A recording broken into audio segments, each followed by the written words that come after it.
یار میں نے تم سے کہا نا کہ میں بات نہیں کر سکتا، تو کیوں میرا دماغ کھائے جا رہی ہو؟ بینا کے قدم سیڑھیوں کی جانب بڑھے ہی تھے کہ تھم سے گئے۔ اشد آخر کس سے مخاطب تھا؟ جاسوسی کی بچپن کی حس پھر پھڑپڑا گئی تھی۔ میرے پھپھا کی ڈیتھ ہو گئی ہے اور تمہیں اپنی پڑی ہے، تم کتنی سیلفش ہو۔ میں نے تمہاری وجہ سے پہلے ہی اپنے گھر میں بہت سنی اور اب مزید اپنی بے عزتی کرانے کا مجھے کوئی شوق نہیں۔ براہ کرم مجھے معاف رکھو اور آئندہ سے مجھے فون کرنے کی کوشش نہ کرنا۔ اس نے غصے میں فون بند کر دیا۔ اس کے ہاتھ میں برتنوں کی ٹرے تھی، وہ یوں ہی اس کی جانب بڑھی۔ اشد وہ میں ارے تمہارے تو چہرہ غصے سے سرخ ہو رہا ہے، خیریت تو ہے؟ کیا کسی سے لڑائی ہو گئی؟ اس نے یوں ہی انجان بن کر پوچھا۔ گن تو لگ گئی تھی کہ ہو نہ ہو وہی تھی رائما۔ نہیں وہ ایک دوست کا فون تھا، بس جھاڑ دیا اسے۔ اچھا دوست کا فون تھا؟ او ہاں وہ شجاع بھائی تمہیں باہر بلا رہے ہیں۔ ہاں تاج ہاں جاتا ہوں۔ اس نے ابھی بات مختصر کی اور سر جھٹکائے چلا گیا۔ ہاں لگتا ہے موصوف کا دماغ ٹھکانے پر آ گیا ہے، ضرور اسی چڑیل کا فون ہوگا۔ اس نے ناک سکیڑی اور سیڑھیوں کی جانب بڑھی۔ اس کے چہرے پر ایک فاتحانہ سی مسکراہٹ تھی، جسے کوئی بڑا کارنامہ انجام دے دیا ہو۔ اس ساری رات وہ ڈھنگ سے سو نہ سکا، بس کروٹیں ہی بدلتا رہا۔ بینا اس کے لیے محض ایک جاسوس، سراغ رساں نماسی کزن تھی، جو بچپن سے ہی اپنی ان عادتوں کے باعث اس کی ناپسندیدہ ہی رہی۔ اسے نہ جانے کیسے خبر لگ جاتی تھی کہ وہ سب سے چھپ کر اب کیا کرنے والا ہے، کب ٹیوشن کا نام لے کر کرکٹ کھیلنے جانے والا ہے، کب چھت پر جا کر صفائی کے بہانے پتنگ بازی کر رہا ہے، فریج سے کچے کباب کس نے نکال کر کھائے، پانی کی بوتل منہ سے لگا کر کس نے پانی پیا، اور پھر رائما کا چور بھی بینا نے ہی پکڑا تھا۔ پھر کیوں مجھے اچھا نہیں لگ رہا کہ وہ شجاع بھائی کی دلہن بن کر سکھر چلی جائے؟ شاید اس لیے کہ مجھے اس چغل خور کی عادت پڑ گئی ہے۔ الینا اور لینا تو چھوٹی ہونے کے ناطے بہت دبتی تھیں مجھ سے، پر وہ تو بہت نڈر تھی مجھ سے دنیا تو کیا شاید اس نے کسی سے مجھ سے دبنا تو کیا شاید اس نے کسی سے بھی ڈرنا یا دبنا نہیں سیکھا تھا۔ دادوں کی پڑھاکو بہادر پوتی بینا صدیقی۔ اس کے چہرے پر مسکراہٹ کھل اٹھی۔ پتہ ہے کیوں تم ایسے پسند کرتے ہو، پتہ نہیں کیوں تم اسے پسند کرتے ہو، وہ چغل خور تمہیں اچھی لگتی ہے، محبت ہو گئی ہے تمہیں اس سے۔ اندر سے آواز ابھری تو وہ گھبرا گیا، ماتھے پر پسینے کی بوندیں ابھر آئیں۔ نہ نہیں ایسا نہیں ہے۔ دل بڑی زور سے دھڑکنے لگا تھا۔ ایسا ہی ہے اشد بادشاہ، تم بینا کو چاہتے ہو، محبت کرتے ہو۔ اندر ہی اندر کوئی بڑی زور سے ہنس رہا تھا۔ وہ گھبرا کر اٹھ بیٹھا۔ دھوپ بڑی شان سے پوری چھت پر پھیل چکی تھی اور وہ اب تک بستر پر پڑا خراٹے بھر رہا تھا۔ تب ہی وہ پھر سے سر پر آن کھڑی ہوئی۔ اشد کیا سارا دن سوتے رہو گے؟ دوبارہ الینا کی تائی جی بھیج چکی ہیں، پر تمہاری نیند ہی نہیں ٹوٹتی۔ اشد اٹھتے ہو یا ڈالوں ابھی پانی؟ کیا ہے یار سونے بھی نہیں دیتے لوگ۔ اس کی آواز میں اس قدر سخت اور تنگی شامل تھی کہ وہ اٹھنے پر مجبور ہو گیا۔ کھلا کھلا سا چہرہ، بڑی روشن ذہن آنکھیں جس سے کچھ غصہ چھلک رہا تھا، وہ دیکھتا رہا۔ تب وہ جھنجھلا اٹھی۔ کیا پہلی بار دیکھ رہے ہو؟ ارے نہیں، وہ دراصل رات بھر بہت دیر سے آنکھ لگی تھی نا، بس اس لیے۔ وہ صاف جھوٹ بول رہا تھا، حالانکہ آج ہی اس نے اسے بڑے غور سے دیکھا تھا۔ پہلی بار نہیں، میں سمجھی تمہیں بخار چڑھ گیا ہے تو تم مجھے بھول ہی گئے اور یوں دیکھ رہے ہو، پہلی بار دیکھ رہے ہو جیسے۔ وہ غصے سے بولے جا رہی تھی اور وہ ایک ٹک اسے دیکھ رہا تھا۔ یوں تکنے پر وہ کچھ گڑبڑا سی گئی۔ کیا ہوا؟ اٹھو بھی، آج پھپھا جی کا سوم ہے، کتنے کام پڑے ہیں، اور تم ہو کہ پڑ پڑ مجھے گھور رہے ہو۔ آصف شاسیب تو نہیں ہو گیا؟ وہ اب اس کے بارے میں مشکوک ہو رہی تھی۔ ارے نہیں، میں ٹھیک ہوں۔ اچھا تم چلو، بابا میں آتا ہوں۔ اسے مطمئن کر کے فارغ کیا تو اپنی احمقانہ سوچ پر ہنسی آ گئی۔ دھت تیرے کی، میں اور محبت، وہ بھی بینا سے! اپنے اس انکشاف پر اسے یوں محسوس ہوا جیسے وہ خود کو بہلا رہا ہے۔ دادا اور تائی جی سکھر میں ہی رک گئے تھے۔ ان دنوں کے بنا گھر میں رونق ہی نہیں رہتی تھی۔ اس نے گھر میں دل لگانے کی بہت کوشش کی، تب اس کی دوستی عماد سے ہو گئی۔ اس کے والد آرمی آفیسر تھے، اچھا سلجھا ہوا لڑکا تھا، اکثر جم آیا کرتا تھا۔ بوریت دور کرنے کے غرض سے اس نے حال میں ہی جم جوائن کیا تھا۔ عماد کی سنگت میں اس کی شخصیت میں خاصا سدھار پیدا ہو گیا تھا۔ اس دن کے بعد سے پھر رائما کا فون نہیں آیا تھا۔ اشد کی بدتمیزی نے اس کا دل پر اثر کیا تھا اور اسے محسوس بھی نہیں ہوا کہ اس کی زندگی سے کچھ کم ہوا ہے، لیکن وہ شاکڈ رہ گیا جب اسے پتہ چلا کہ رائما کہیں غائب ہو گئی ہے۔ اس کے گھر والوں نے تھک ہار کر پولیس سے اس کی گمشدگی کی رپورٹ درج کرا دی تھی، اور پھر ایک دن اچانک اس کے پاس ایک کال آئی، آپ ذرا مرادآباد تھانے میں تشریف لے آئیں۔ مرادآباد تھانہ؟ کون ہیں آپ؟ اور میں کیوں؟ وہ سناٹے میں آ گیا۔ اے مسٹر، مرادآباد تھانے سے فون کر رہا ہوں۔ تمہارا نام اشد ہے نا؟ جی میں اشد ہی ہوں۔ اس نے بمشکل تھوک نکلا تھا۔ پھر تو تم رائما کو جانتے ہی ہوگے۔ جانتے ہوں نا۔ وہ سوال جواب دونوں میں اس قدر سختی شامل تھی کہ وہ پورا سن ہی ہو گیا۔ جی، رائما میری کلاس میں پڑھتی تھی۔ میرے ایک فرینڈ نے بتایا تھا کہ وہ کہیں غائب ہو گئی ہے۔ اچھا، اب جلدی سے 5 بجے سے پہلے مرادآباد تھانے میں حاضر ہو، ہمیں اس سلسلے میں تم سے پوچھ گچھ کرنی ہے۔ اس سے پہلے کہ وہ کچھ اپنی صفائی میں کہتا، دوسری جانب سے فون بند کر دیا گیا تھا۔ اشد تھانے سے فون تھا۔ عماد اس کے چہرے پر پڑتی سفیدی دیکھ کر ہول سا گیا۔ یار مجھے کیوں؟ میں نے کچھ نہیں کیا۔ پھر میں کیوں؟ میرے خاندان میں کبھی کوئی تھانے نہیں گیا۔ یار عماد، میں تو مارا گیا نا۔ وہ تو جیسے رو دینے کو تھا۔ عماد نے اسے دونوں شانوں سے تھاما اور اسے پرسکون کرتے ہوئے دھیمے سے بولا، میں جانتا ہوں اشد، تم بے قصور ہو، لیکن اس قسم کے کیسز میں پولیس ان لوگوں سے انویسٹیگیشن کرتی ہے جن سے وکٹم کی آخری یا پھر زیادہ بار بات چیت ہوئی ہو، اور اشد ان لوگوں کو رائما کا سیل فون کہیں سے ملا ہے۔ یہ تو اچھا ہے نا، تم بھی تو پریشان تھے نا رائما کی گمشدگی کا سن کر، شاید اس طرح کوئی ہیلپ ہو۔ ہاں یار، یہ تو میں نے سوچا ہی نہیں۔ عماد کے کہنے پر اس پر اثر ہوا تھا اور وہ ہلکا سا ہو گیا۔ ہمیں پولیس کی مدد کرنا ہوگی، میں تمہارے ساتھ تھانے چلتا ہوں۔ تم چاہو تو اپنے فادر کو انفارم کر دو، بڑوں کو بتانا ضروری ہے۔ نہیں یار، ہرگز نہیں، پہلے ہو کے آتے ہیں، پھر ابو کو بھی بتا دوں گا۔ اور پھر اس نے فوراً ہی فیصلہ کر لیا، اگر ایسے وقت میں عماد اس کا ساتھ نہ دیتا تو جانے خوف سے وہ کیا کر لیتا۔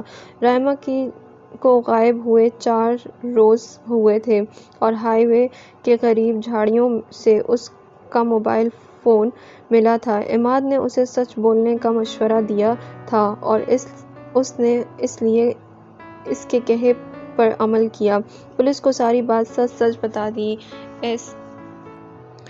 اس نے ضرورت پڑنے پر پھر بلانے کی تاکید کی اور انہیں رخصت کر دیا۔ وہ دونوں پولیس اسٹیشن سے باہر نکلے تو اشد کو یوں محسوس ہوا جیسے اس کے شانوں پر سے بہت بڑا بوجھ سرک گیا ہو۔ پھر بھی اسے سکون نہ آیا۔ رائما کے یوں اچانک لاپتہ ہونے پر وہ واقعی بہت پریشان تھا، اور اب یہ پریشانی مزید بڑھ چکی تھی۔ میں جانتا ہوں کہ تم اب بھی ٹینشن میں ہو، عماد نے بائیک میں چابی لگاتے ہوئے اس کی جانب دیکھتے ہوئے کہا۔ خدا کرے وہ جہاں بھی ہو ٹھیک ہو۔ اشد نے پورے خلوص سے دعا کی۔ ہاں اشد، میری بھی یہی دعا ہے کہ میری بھی 2 بہنیں ہیں۔ پھر جس انداز سے اس کا فون جھاڑیوں کے پاس سے ملا ہے، لگتا ہے کہ کچھ ٹھیک نہیں ہے۔ آج کل کا دور ایسا ہے کہ لڑکیوں کو کبھی کسی غیر مرد پر اعتماد نہیں کرنا چاہیے۔ جو کچھ فلموں اور ڈراموں میں دکھایا جاتا ہے نا، وہ سب سچ نہیں ہوتا۔ بہرحال خدا کرے سب ٹھیک ہو۔ چلو بیٹھو، لگتا ہے کہ تم تو اب رو ہی دو گے۔ ہاں یار، پہلے میں پولیس کے فون پر ڈر گیا تھا، لیکن اب رائما کے بارے میں سوچ کر دل گھبرا رہا ہے۔ ہم ینگسٹرز حالانکہ سارے ہی لوگ معمولی جھوٹ چھپانے یا اپنا آپ بچانے کے لیے بڑے بڑے کرائم کر جاتے ہیں، اپنے بڑوں کو کچھ نہیں بتاتے۔ حالانکہ ذرا سی ہمت کر کے سچ کا مقابلہ کرنا چاہیے، تاکہ بعد میں ہم خدا کی عدالت میں مجرم نہ بن جائیں اور دنیا میں رسوائی الگ۔ دونوں دوست اسی طرح کی باتیں کرتے بائیک پر چلے جا رہے تھے۔ کامران پھپھا کا 40واں بھی گزر گیا۔ دن کتنی سبک رفتاری سے بڑھتے چلے جا رہے تھے۔ بینا کا کراچی کی بڑی میڈیکل یونیورسٹی میں داخلہ ہو گیا تھا اور وہ پھر رہ گیا تھا، اور اب بھی باہر جا کر پڑھنے میں دلچسپی رکھتا تھا۔ لیکن خاور صدیقی کے پاس اتنے پیسے نہیں تھے کہ بیٹے کی فرمائش پوری کر سکتے۔ دادو، اگر وہ جانا چاہتا ہے تو جانے دیں نا، پڑھنا ہی تو چاہتا ہے، ساتھ جاب بھی کرے گا۔ اس کا دوست بھی جا رہا ہے باہر۔ بینا نے بھی سفارش کی، اس کا اسکالرشپ پر جاتا تو کچھ پیسے بھی بچتے۔ اب تم ہی بتاؤ کہ اتنے پیسوں کا انتظام کیسے ہوگا؟ خاور تو خود چاہتا ہے کہ اس کا بچہ کچھ بن جائے، پر بیٹا میں کیا کروں؟ اس نے تو ضد پکڑ لی ہے، رات اس نے کھانا بھی نہیں کھایا۔ پوتے کی خواہش پر دادو بیچارے کرتے تو کیا کرتے، لے دے کر ایک یہ سائبان ہی تھا جسے بینک میں گروی رکھ کر قرضہ حاصل کیا جا سکتا تھا۔ بینا کی سفارش پر ان کا دل پگھل گیا، اور پھر انہوں نے فیصلہ کر ہی لیا کہ آخر کو ان کا ایک ہی پوتا ہے، مگر قرضہ لے کر اشد کو باہر بھیجنے کی کیا تک ہے ابا جی؟ خاور صدیقی باپ کے اس فیصلے پر کشمکش کا شکار تھے۔ کیا گھر کو گروی رکھنا ہوگا؟ تائی جی کا دل بیٹھنے لگا۔ ایسا نہیں ہونا چاہیے جی، آخر کو آپ کا بھی گھر ہے، یہ سن رہے ہیں اکمل؟ چھوٹی بہو کو تو رونا لگ گیا تھا، شکوے ابل رہے تھے۔ آپ کی غلطی ہے آپی، آپ نے ہی دادو سے سفارش کی تھی نا، اور دادو آپ کی بات ٹالتے نہیں۔ اب دیکھ لیا نا، سارا گھر پریشان ہے اشد بھائی کی اس تازہ فرمائش پر۔ لینا نے اس کے خوف سے اس کی خوب کلاس لی۔ پہلے تو وہ ذرا لڑی جھگڑی، پھر اسے کچھ احساس ہوا کہ اس کا یہ فیصلہ تھا یا گھر والوں کا امتحان۔ یہ غلط ہے، ایسا نہیں ہونا چاہیے۔ والدین کتنے ارمانوں سے بال پوس کر ہمیں بڑا کرتے ہیں، اس لیے کہ ہم اپنی فضول سی خواہشات کے پیچھے انہیں ہلکان کر دیں۔ اف خدایا، یہ کیسی آزمائش میں ڈال دیا ہے۔ اشد نے ہمیں سوچ کر اس کے سر میں درد ہونے لگا تھا۔ شام ہونے کو آئی تھی، وہ ابھی تک نہیں لوٹا تھا۔ اس کا یہ احتجاج اذیت ناک تھا۔ 9 بجے خبروں کا بلیٹن چل رہا تھا۔ حسب معمولی بڑے کمرے میں سب گھر والے دسترخوان پر بیٹھے کھانا کھا رہے تھے۔ بظاہر سب خاموش تھے لیکن ان سب کے اندر کچھ چل رہا تھا۔ نوجوان لڑکی رائما کی گمشدگی کا کیس حل۔ نیوز ریڈر خبروں کی سرخیوں نے اس کے کمرے میں اٹھتے قدموں کو وہیں تھام لیا تھا۔ اس کا دل غیر معمولی تیز ہونے لگا تھا، تیزی سے دھڑک رہا تھا۔ آ گئے صاحبزادے، آؤ کھانا کھاؤ۔ دادو کے لہجے کی نرمی میں غصے کی آمیزش شامل تھی۔ کسی نے بھی اس کی جانب سر اٹھا کر نہیں دیکھا۔ رائما مل گئی؟ وہ بے چین سا بولا تھا، لیکن سرخیوں کے بعد اب اشتہارات کی بھرمار تھی۔ تشویشناک نظریں اٹھی تھیں۔ کون رائما؟ وہ لڑکی جو کہیں کھو گئی تھی؟ کہیں یہ وہی تو نہیں کہ جس کو تائی جی کے منہ سے بے ساختہ نکلا؟ وہ کچھ حیران نظروں سے اسے گھور رہی تھیں۔ اتنے دنوں سے گھر میں کسی کی شاید اخبار بھی نہیں پڑھا تھا، ورنہ اخبار میں پورا مہینہ کچھ نہ کچھ آتا ہی رہا تھا، اور پھر جو کچھ رائما کے بارے میں خبروں میں بتایا گیا اس سے سب کا دل رو دیا۔ وہ بھی اٹھ کر جلدی سے کمرے سے نکل گیا۔ بینا نے تو اس کے گیلے رخسار دیکھ لیے تھے۔ بہت برا ہوا، بہت برا۔ تائی جی نے دل ہی دل میں خدا کا شکر ادا کیا کہ بہت پہلے ہی اس لڑکی نے ان کے بیٹے کا پیچھا چھوٹ گیا تھا۔ بینا کے قدم تو جیسے زمین سے چپک ہی گئے تھے۔ ابھی مہینہ بھر اس سے کچھ اوپر ہی ہوا تھا، کل کی ہی تو بات تھی، کچھ اندازہ ہی نہیں ہو رہا تھا۔ والدین اپنی بچیوں کو اس اعتماد سے گھر سے باہر بھیجتے ہیں کہ ان کی بیٹیاں ان کی عزت کی حفاظت کریں گی۔ یقیناً ساری لڑکیاں ایسا نہیں کرتیں، پر کچھ نہ سمجھ بچیاں جوانی کے سنہرے جنگل میں اس طرح گم ہو جاتی ہیں کہ پھر خواہشات کی خاردار جھاڑیاں ان کے وجود کو تار تار کر دیتی ہیں، اور ان کے پیچھے والدین جدائی کے زخم ساری عمر اٹھائے پھرتے ہیں۔ رائما کے ساتھ بھی کچھ ایسا ہی ہوا۔ اس کے گھر کا ماحول دقیانوسی تو نہیں، البتہ اس قدر ماڈرن بھی نہیں تھا، لہٰذا والدین نے عبایا پہنا کر اپنا فرض پورا کر دیا اور اپنی بیٹی کی ذہنی تربیت نہ کر سکے۔ رائما نے پہلے اشہد اور پھر اس کی سرد مہری پر کہیں اور قدم بڑھا دیا، جو بظاہر فیس بک پر دوست بن کر سامنے آیا تھا، جو حقیقتاً زہریلا ناک تھا، جس نے رائما سے اس کا سب کچھ چھین کر اسے ایک اخبار کی رپورٹ اور ٹی وی نیوز چینلوں کی کہانی بنا دیا۔ انہوں نے اس چھوٹی سی معصوم لڑکی کے ساتھ وہ سب کچھ کیا جسے سن کر بیٹی والے اپنا دل تھام لیں۔ شاید یہ اس کے والدین کی دعاؤں کا اثر تھا جو انہیں فرار کا موقع نہ ملا۔ اس کی لاش پولیس کو ہائی وے پر ویرانے میں ملی، جس کی شناخت مشکل تھی، البتہ فون کے ڈیٹا کے ذریعے ملزمان کو ٹریس کر لیا گیا۔ بظاہر وہ ایک نوجوان تھا، پر حقیقت میں وہ پورا گروہ تھا جو فیس بک اور واٹس ایپ کے ذریعے معصوم لڑکیوں کو ورغلاتے، ان کی عصمت دری کرتے اور انہیں برے اڈوں پر فروخت کرتے۔ وہ چپ ہو گیا تھا۔ رائما کی اس طرح کی موت نے اس کو نوخیز دماغ پر بہت اثر ڈالا تھا۔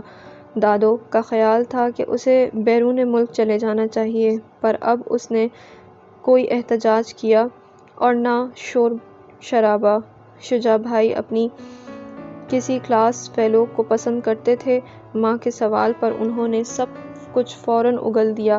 اب کہیں بات نہ بڑھ جائے۔ تانیہ آپی اور شجاع بھائی کی شادی کی ڈیٹ راشدہ پھپھو کی عدت کی مدت پوری ہونے کے بعد کی رکھ دی گئی تھی۔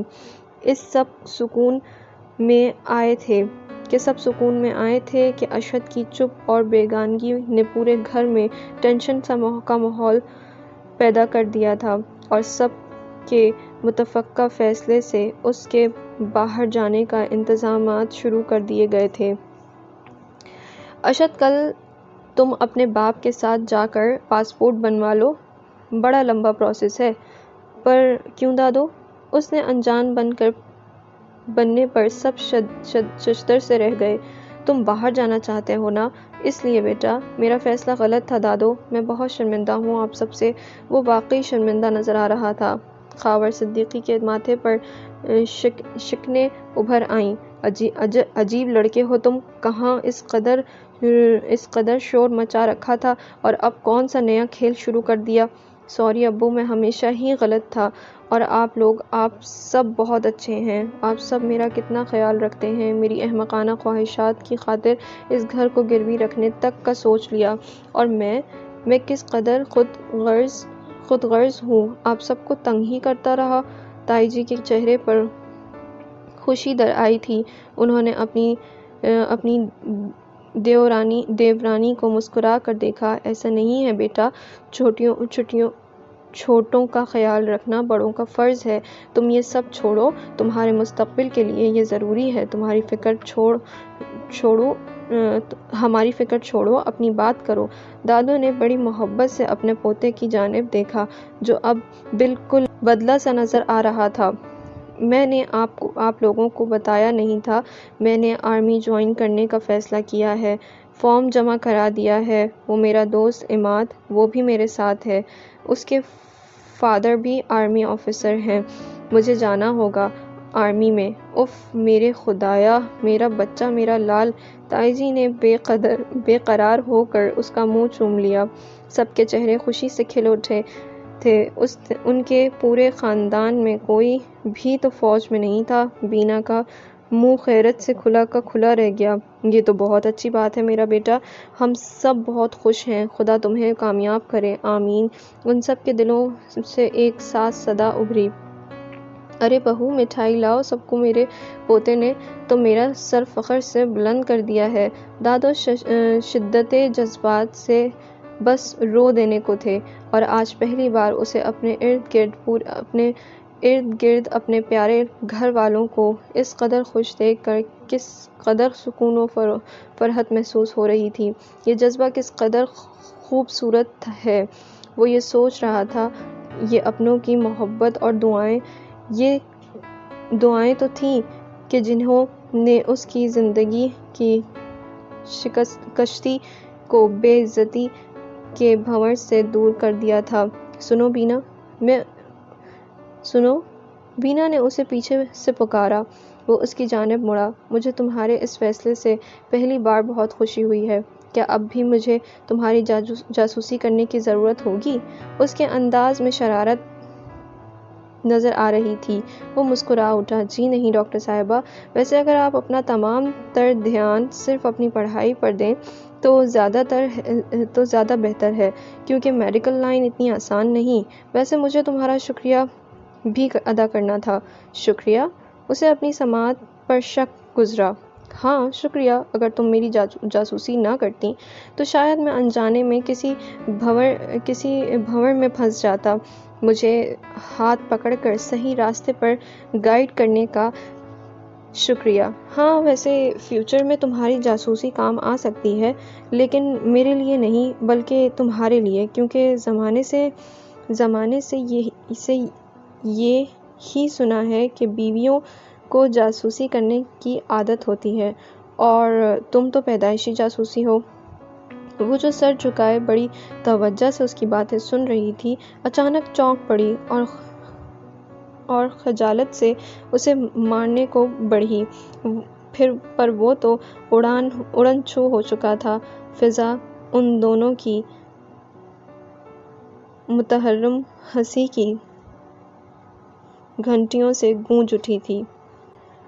سو گائز، یہ ایک کمپلیٹ ناول جو ہے وہ بہت مجھے پرسنلی بہت اچھا لگا یہ ناول، کیونکہ اس چھوٹے سے ناول سے، بلا شبہ یہ بہت چھوٹا ناول تھا، لیکن اس چھوٹے سے ناول سے ہمیں بہت بہت بہت سارے جو ہے وہ سبق ملے ہیں، بہت سارے لیسنز میں نے اس ایک ناول سے سنے، جس میں سب سے پہلا تو یہ کہ والدین کو اپنے بچوں کو وہ کرنے دینا چاہیے جو وہ کرنا چاہتے ہیں، کوئی زور زبردستی یا کوئی آپ کر سکتے ہیں اپنی خواہشات ظاہر کیجئے، لیکن اگر بچے کا من نہیں ہے، ٹھیک ہے، یا تو وہ اپنا کوئی انٹرسٹ شو کرے، لیکن اگر بچے کا من نہیں ہے تو ان کو وہ کرنے دیجئے جو وہ کرنا چاہتے ہیں۔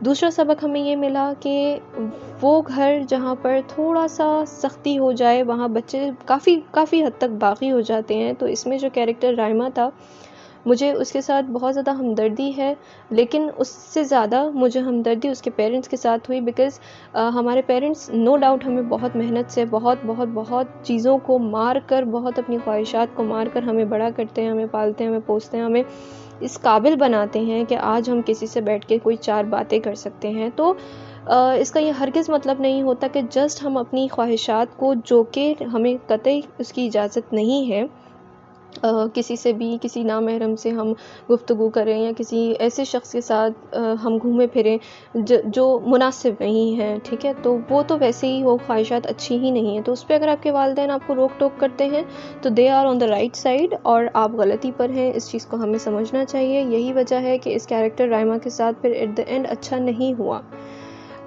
پھر ایک اور لیسن یہ آتا ہے ہمارے سامنے اس ناول میں کہ ہر انسان ایک جیسا نہیں ہوتا، ٹھیک ہے، جیسا کہ اس ناول میں ہم نے دیکھا کہ جو ہیرو ہے وہ ایک اچھا کیریکٹر تھا، ٹھیک ہے، یہی وجہ تھی کہ رائمہ اس کے ہاتھوں میں جب تک تھی محفوظ تھی، اس کے ساتھ کانٹیکٹ میں جب تک تھی تب تک محفوظ تھی۔ جیسے ہی اس نے دھتکارا اور اس نے منع کر دیا، تو اس کے بعد جب رائمہ نے کسی اور کی طرف اپنے قدم بڑھائے، تو ضروری نہیں ہے کہ ہر انسان ایک جیسا ہو، ہر انسان اچھا ہی ہو یا ہر انسان برا ہی ہو۔ تو اس میں آپ کو ایکسپیرینس ہونا بہت ضروری ہے، یا آپ کو اپنے والدین سے ہر چیز شیئر کرنا بہت ضروری ہے، because they are very experienced